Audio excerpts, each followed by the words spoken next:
Hello friends, class 11th Computer Science NCERT book.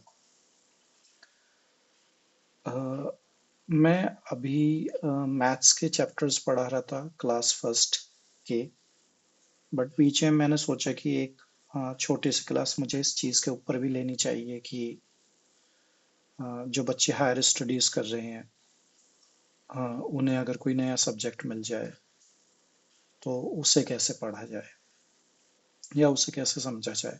तो उसी के अराउंड मैं ये एक तरीका शेयर करना चाहता हूँ। मैंने भी किया है। मैंने डिफरेंट सब्जेक्ट्स पढ़े हैं। कभी बायोलॉजी पढ़ी है, कभी कंप्यूटर्स पढ़ा है।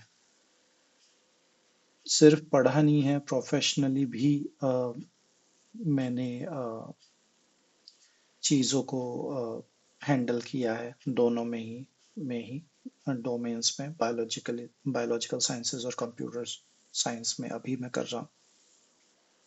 तो उसी के अराउंड मैं अपनी अप्रोच शेयर करना चाहता हूँ बच्चों के साथ कि, और बड़ों के साथ भी, कि अगर कोई नया डोमेन आप एंटर कर रहे हैं, अगर आप कोई नया सब्जेक्ट पढ़ रहे हैं या आपके पुराने ही सब्जेक्ट में कोई नया चैप्टर ऐसा आ जाए जिसे समझना थोड़ा मुश्किल हो, तो उसे कैसे अप्रोच करना है। तो शुरू करते हैं। Chapter 1, computer system. पहला ही सवाल, मेरा दिमाग इस तरीके से सोचता है कि मैं हर एक वर्ड का मतलब समझूं। कंप्यूटर सिस्टम क्या है? और हायर क्लासेस में ये और भी इम्पोर्टेंट हो जाता है, क्योंकि हायर क्लासेस में जो हेडिंग होती है, चैप्टर का जो नाम होता है, वो काफ़ी कुछ चैप्टर के बारे में ऑलरेडी आपको बता देता है। अगर आप उसकी हेडिंग को डिफाइन करना सीख जाते हैं तो बाकी के चैप्टर को समझने में आपको देर नहीं लगती। जैसे कि अभी अगर मैं आपसे पूछूं कि कंप्यूटर सिस्टम क्या है, आपको थोड़ा टाइम लगेगा, क्योंकि मुझे भी टाइम लगा था इस चीज़ को समझने में। ठीक है। तो हम क्या करते हैं, आज की डेट में हमारे पास काफ़ी सारे बॉट्स हैं, एजेंट्स हैं जिनसे हम पूछ सकते हैं, गूगल कर सकते हैं। मैंने भी एक गूगल की यूटिलिटी जेमिनाई का यूज़ किया और मैंने इससे पूछा what is a computer system. ठीक है। तो इसने मुझे जो पहली चीज़ जो बताई, पहली 2-3 लाइनों में, a computer system is a combination of hardware and software components that work together to perform task and process information। तो कंप्यूटर सिस्टम क्या हुआ? एक कॉम्बिनेशन हुआ हार्डवेयर का। हार्डवेयर अगेन, हार्डवेयर क्या है? जिसको हम टच कर सकते हैं, जिसको हम देख सकते हैं, टेंजिबल है जो। तो कंप्यूटर में ऐसा क्या है जो कि टेंजिबल है? कीबोर्ड, स्क्रीन, लैपटॉप की बॉडी, स्पीकर्स दिखते हैं हमें, वेब कैम दिखता है। अगर किसी ने कंप्यूटर को असेंबल किया है तो हमें उसका motherboard, chipset, RAM, hard drive, ये सब चीज़ें दिखती हैं। तो ये हार्डवेयर कंपोनेंट हो गया। सॉफ्टवेयर कंपोनेंट वो है जो कि हमें दिखता नहीं है, बट उस कंप्यूटर से हमारा काम निकलवाने में हेल्प कर रहा है। वो भी दो तरीके के होते हैं, एक ऑपरेटिंग सिस्टम होता है और एक एप्लीकेशन टाइप के सॉफ्टवेयर होते हैं। ऑपरेटिंग सिस्टम वो है जो कि खुद कंप्यूटर के हार्डवेयर को और जो रिसोर्सेज हैं उनको मैनेज करने में हेल्प कर रहा है। तो आपको जो विंडोज हो गया, मैक ओएस हो गया, लिनक्स ओएस यूज करते हैं एंटरप्राइजेज में, कंपनीज में, ये सब एक ऑपरेटिंग सिस्टम सॉफ्टवेयर है। ओके। दूसरा सॉफ्टवेयर होता है एप्लीकेशन सॉफ्टवेयर, जो कि एक डेडिकेटेड है किसी एक पर्टिकुलर टास्क को करने के लिए। जैसे आपका माइक्रोसॉफ्ट डॉक हो गया, पावर पॉइंट वाला हो गया, अ, ये आपकी गेम्स हो गए, आपके ब्राउज़र हो गया, जैसे गूगल क्रोम ब्राउज़र हो गया, माइक्रोसॉफ्ट एज हो गया, ये आपके ब्राउज़र। तो ये सब एप्लीकेशंस हैं जो कि आपके एक स्पेसिफिक सेट ऑफ टास्क को करने के लिए आपकी हेल्प कर रहा है कंप्यूटर पर। तो हम इन दोनों से समझ गए कि कंप्यूटर सिस्टम क्या होता है। तो अगर आप इस बात को समझ गए हैं कि कंप्यूटर सिस्टम हार्डवेयर और सॉफ्टवेयर के कंपोनेंट को मिला के बनता है ताकि हम कुछ टास्क करा सके, तो आप समझ जाएंगे कि इस बाकी सारे चैप्टर में भी उसी चीज की बात हो रही है, हार्डवेयर की और सॉफ्टवेयर की। उतना डीप में नहीं गए हैं, बट बात उसी की हो रही है। ठीक है। तो ये इंपॉर्टेंस होती है सबसे पहले हेडिंग को डिफाइन कर लेने की, डेफिनेशन को समझ लेने की। दूसरी लाइनों पे आते हैं। अ कंप्यूटर इज एन इलेक्ट्रॉनिक। अब यहाँ पे इंट्रोडक्शन की बात हो रही है, तो अभी आपका इंट्रोडक्शन कराया जा रहा है, चीजें लाइट रहेंगी यहाँ पे। पहले बताया जा रहा है, a computer is an electronic device that can be program to accept data, input, process it and generate results, output. Now इसमें से कितनी बात का मतलब आपको पता है? अगर मैं अभी सीधा बोलूं तो मोस्टली को ये लगेगा कि ये तो इजी है, बट बच्चे अगर हम शुरू कर रहे हैं कोई भी है, तो हमें एक एक वर्ड का मतलब समझना होगा। हम इसे इलेक्ट्रॉनिक डिवाइस क्यों कह रहे हैं? क्यों? क्योंकि इसके अंदर डिजिटल सर्किट्स हैं। डिजिटल सर्किट्स मतलब जिसमें वन और जीरो के केस में सिग्नल्स पास होते हैं। ये एक अलग से फिजिक्स में डिस्कस होता है, जहाँ पे आप सेमीकंडक्टर्स वगैरह पढ़ते हैं, वहाँ पे ट्रांजिस्टर्स पढ़ते हैं। तो क्योंकि कंप्यूटर के अंदर खुद ये सारी चीजें होती हैं, आ, आ, तो ये इलेक्ट्रॉनिक डिवाइस कहा जाता है। That can B programmed. Programmed मतलब एक ऐसा इलेक्ट्रॉनिक डिवाइस जिसमें हम इंस्ट्रक्शन दे सकते हैं। एक प्रोग्राम का मतलब क्या होता है? एक स्पेसिफिक सेट ऑफ इंस्ट्रक्शंस जिससे हम किसी टास्क को कर पाते हैं। तो हम that can a computer is an electronic device that can be programmed to accept data। ठीक है, कंप्यूटर एक इलेक्ट्रॉनिक डिवाइस है, ये क्लियर है, जिसको हम प्रोग्राम कर सकते हैं, ये क्लियर है। किस लिए प्रोग्राम कर सकते हैं? हम उसे इंस्ट्रक्शन दे सकते हैं, सेट ऑफ इंस्ट्रक्शन दे सकते हैं कि भाई तू डेटा ले, जो भी हम तुझे डेटा दे रहे हैं, इनपुट डेटा कर रहे दे रहे हैं, तो हम कुछ देंगे, हम कुछ इनपुट करेंगे। इनपुट हम कितने तरीके से कर पाते हैं? हम माइक्रोफोन के थ्रू बोल के, जैसे कि अभी मैं रिकॉर्डिंग करते टाइम कर रहा हूँ, हम टाइपिंग करके, हम टच पैड वगैरह से इंस्ट्रक्शन दे रहे हैं उसे। और भी कई तरीके होते हैं इनपुट देने के। हमने डिस्क एंटर कराई, हमने यूएसबी को प्लग किया, तो ये सारे तरीके हैं डेटा को इनपुट कराने के कंप्यूटर के अंदर। उसके बाद क्या स्टेप आती है? अगर हम कोई डेटा इनपुट करा रहे हैं, तो हमारा कंप्यूटर से बोलना है कि मैं तुझे ये बता रहा हूं कि तू ये कर। अब वो कैसे करेगा, ये कंप्यूटर के ऊपर है। तो कंप्यूटर उसे प्रोसेस करेगा।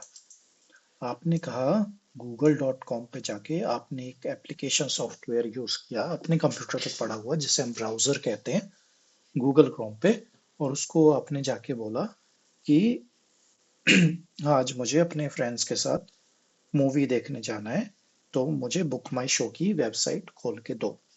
आपने वहां पे बुक माई शो लिख के एंटर दबा दिया। आपने पूरा उसका वेबसाइट का एड्रेस नहीं डाला।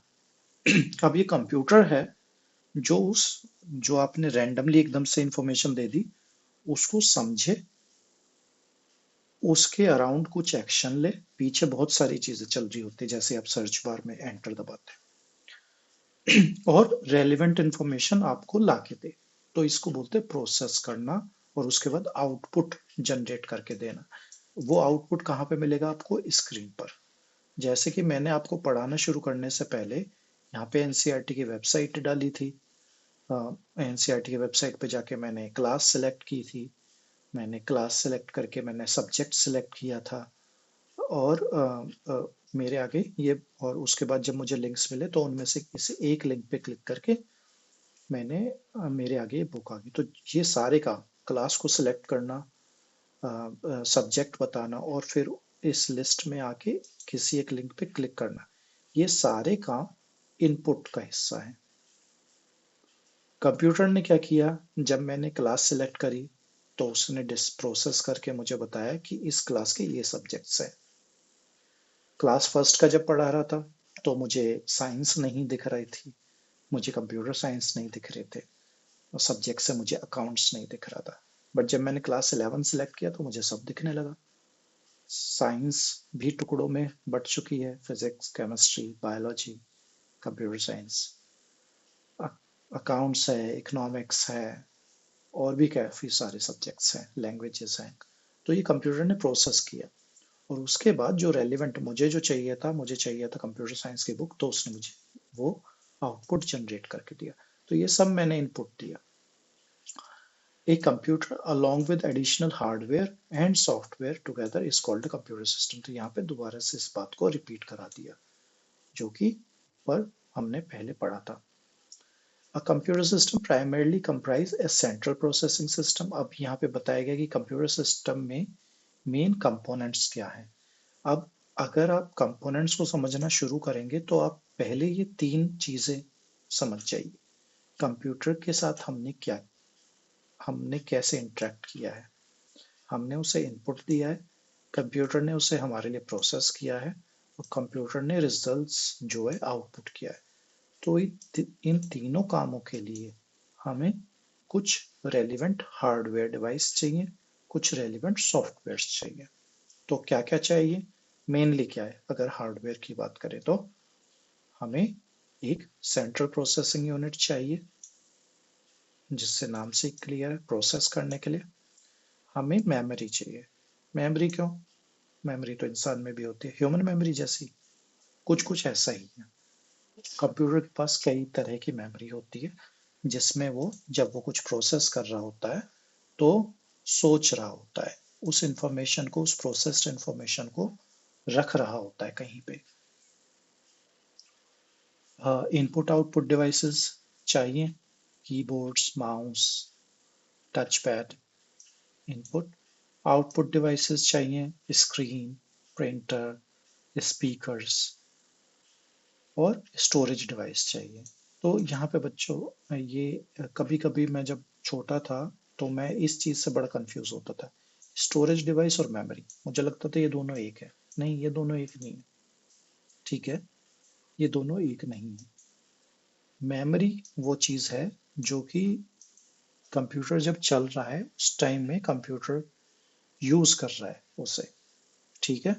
स्टोरेज डिवाइस वो है कि कंप्यूटर चल रहा है या बंद है, बट स्टिल जो इंफॉर्मेशन या जो डाटा रखा हुआ है वो एक जगह सही सलामत रखा हुआ है। तो मेमोरी जो रहेगी वो आपकी रैम रहती है, और भी इसके अंदर हम बात करेंगे। अभी पहले मैं रैम की बता दूं। रैम रैंडम एक्सेस मेमोरी बोलते हैं। स्टोरेज डिवाइस में आपकी hard disk, solid state drive, pen drive, ये सब आ जाते हैं। All these components function together as a single unit to deliver the desired output। ये तीनों सारी चीजें मिलके, क्योंकि कुछ इनपुट के लिए, कुछ प्रोसेसिंग के लिए, कुछ आउटपुट के लिए, ये तीनों जब मिल जाते हैं तो हमें जो हमारा इनपुट देने पे हम जो डिजायर कर रहे होते हैं आउटपुट, वो हमें मिलता है।